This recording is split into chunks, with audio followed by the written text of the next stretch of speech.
there's a very interesting question here from Ken of Kapamilya Kingdom. Whoever wants to answer. Sabi ni Vice Ganda sa recent episode ng It's Showtime, kung tayo ay may napapansin na mali at hindi tama, huwag tayong mawawalan ng boses o matatakot na i-call out ito.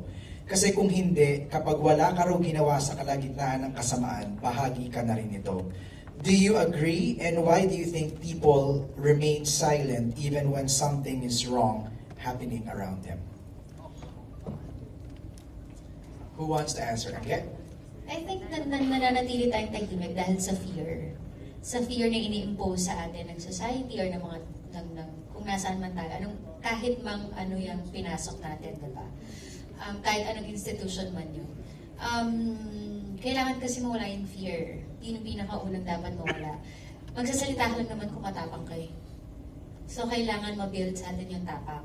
And kapag tama ka, wala kang dapat talaga palaging dapat ikatakot. Kailangan mong mag-speak up. Hindi yun para sa'yo, hindi lang para sa'yo, dahil hindi lang naman din ikaw yung makikinabang. All the more, ikaw pa nga yung baka mapasama. Pero kailangan mong mag-speak up palagi. Kung gusto mo ng pagbabago, kailangan mong magsalita. Kasi kapag tinago mo, lahat ng tinatago, lahat ng iniipon, bumabaho. So tama, magiging parte ka ng mali kapag hindi ka nakisali dun sa tama. Beautiful said. Anybody else wants to answer? Good. All right. As we wrap this up, ano yung gusto